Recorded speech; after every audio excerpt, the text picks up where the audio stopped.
en ces temps de crise et de problèmes structurels de la dette, est-ce que la France peut garder son modèle social? Oui.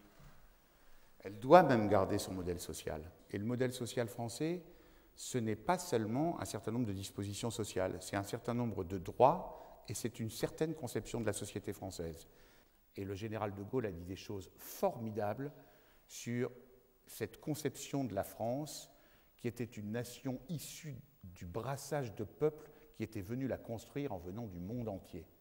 Et les héritiers, ceux qui se réclament du gaullisme aujourd'hui, devraient toujours se souvenir de ça. Est-ce qu'on le peut?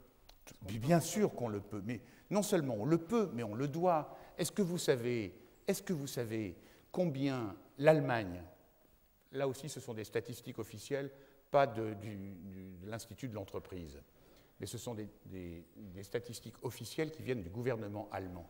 L'Allemagne va avoir besoin dans les 3 ans qui viennent de 2 millions de personnes venant de l'étranger pour faire vivre son économie. De 2 millions. Et vous me dites, est-ce qu'on peut se permettre de faire venir... on en a besoin de faire venir des gens de l'étranger. Et le brassage, la force de la France par rapport à son modèle social, qui est en même temps un modèle sociétal, la force de la France est d'avoir été la première nation au monde à être capable d'intégrer, de brasser les cultures différentes pour en faire un État, une nation. Voilà. L'une des propositions de François Hollande, c'est de pénaliser les entreprises qui favorisent les emplois précaires en augmentant les cotisations chômage.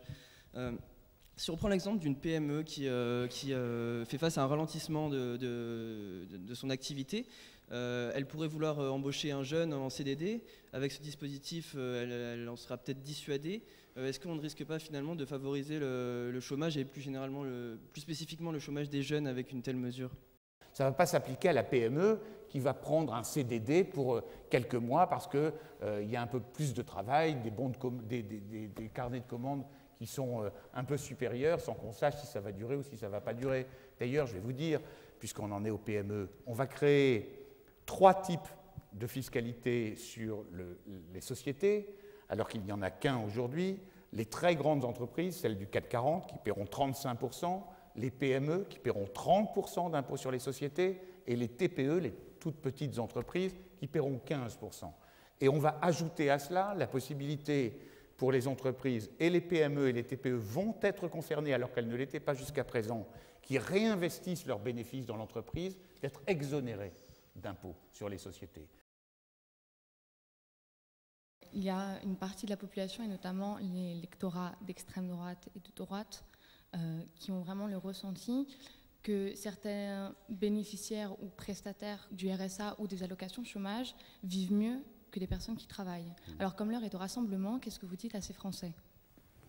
Je dis qu'il y en a certainement quelques-uns et que le tort, ce serait de faire une généralité. Il y a des patrons voyous, il y a des salariés qui ne sont pas très honnêtes et il y a des bénéficiaires ou des prestataires du RSA qui en profitent pour vivre de cette manière.